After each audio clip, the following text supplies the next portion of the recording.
So whether or not you've just picked up your PS5 or you've had one since launch, there's a good chance you've not unlocked its full potential. So in this video we'll cover 10 hidden features that will level up your PlayStation experience. And if there's any cool features you think I've missed, feel free to leave them in the comment section below.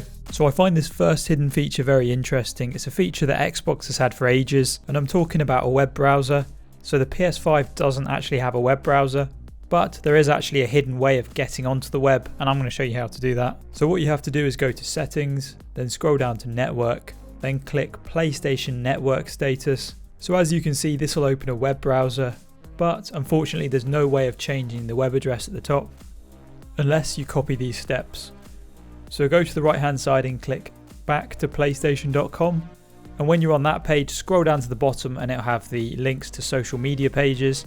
Click on the YouTube link, and then in the top click sign in to your YouTube channel, and then at the bottom of the sign in page there'll be a privacy icon. Click that and then it'll bring you to this page, and at the top, as you can see, there's the icon with 9 dots. Click on that, and from there you can just search for whatever you want, even cheese.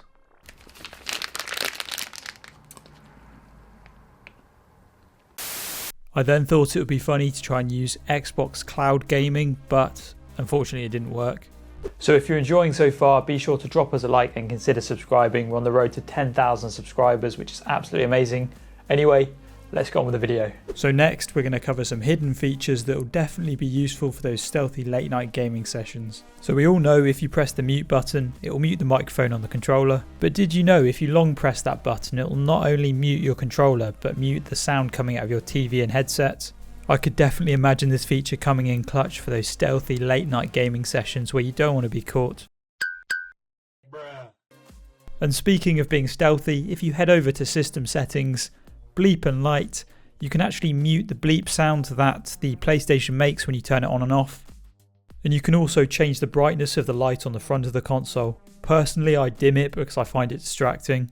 So next we're going to cover some hidden controller features that you may not know about. Starting with the PlayStation button. Did you know this button has multiple different functions? Starting with the most obvious one, by pressing it you open up the control center. Double tapping the button opens up this tab that allows you to view achievements and progress. Then if you hold the button for a second or two, it takes you home. Then finally, if you hold the button for about 15 seconds, it turns the controller off. And I actually use this feature all the time whenever I use the PSVR headset, because if you end up leaving the DualSense controller on when you're using the PSVR headset, about 15 minutes in you'll get a message saying controller has disconnected. Now this is because after about 15 minutes of inactivity the DualSense controller turns itself off, but it's a large obnoxious message that takes away from the VR experience, so I'd always turn the controller off before you play VR. Right, so these next hidden features will actually increase the battery life of your DualSense controller. So if you head over to Settings, Accessories, Controller, you then have the ability to adjust the intensity of controller vibrations, the strength of adaptive triggers, and the brightness of the lights on the controller. So by default, all three are on max, so feel free to adjust however you want. And by lowering any of these settings, you'll also be saving some battery. Now this final controller feature will actually give you a competitive advantage in games. Did you know, as well as wirelessly connecting your DualSense controller to your PS5, you can also connect it via USB.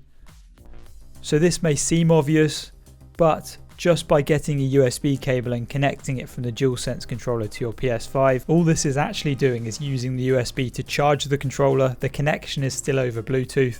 So if you want the connection to actually be over the USB cable, then you need to go into the settings, then to accessories, then controller, then scroll down to communication method, then select use USB cable. Now your PS5 will actually be using the USB cable to communicate with your controller.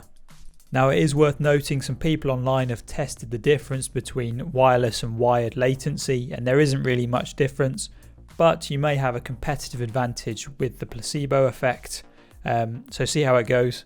So this next feature may be useful if you're someone like me that struggles with a lot of video games. So if there's a section of a game you're stuck on, then you can use a feature called Game Help. So in certain supported games, if you've got a PS Plus membership, then you can double tap the PlayStation button. Then it gives you an option to play a video that will show you how to complete the part of the game you're in. I guess it's actually very similar to watching a YouTube tutorial, but with this you can actually pin the video to the side of your screen and watch it while you're playing. You can also set a global difficulty setting by going into Settings, then saved data in game/app settings, and then scroll down to game presets. You'll then have the option to set the default difficulty as well as graphic settings. Now, did you know that the PlayStation 5 actually has its own AI voice assistant? So you can be sat on your couch and get your PlayStation 5 to perform functions without even having to touch the controller. So to enable voice commands, go to settings, then scroll down to voice command preview, then enable voice commands. So now all you have to do is say, "Hey PlayStation," and your console will start listening. "Hey PlayStation, Silent Hill 2. But this feature is fairly limited because the PS5 doesn't actually have a proper web browser, so it seems like the most advanced thing it can do is search the PlayStation Store for games. Next, have you ever wanted to be a game streamer but don't want to spend hundreds on a capture card?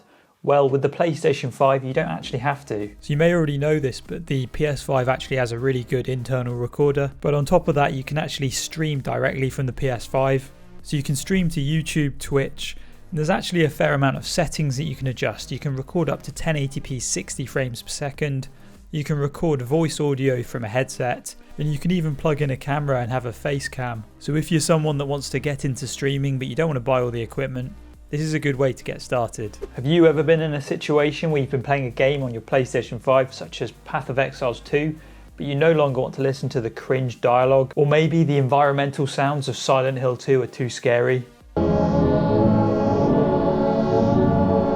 Well, don't worry, you can actually load Spotify onto your PlayStation 5 and listen to music in the background. And something cool that I've noticed, when Spotify's open, you can double press the PlayStation button and it opens this side menu that allows you to adjust your music. And in the settings, you can adjust the balance between game sound and music to get it just right. Anyway, that's going to wrap this video up on 7 hidden features on the PlayStation 5. If you have enjoyed, be sure to drop us a like and consider subscribing. We're on the road to 10,000 subscribers. And if you can think of any other hidden features, let me know in the comment section below, and I'll see everyone in my next video.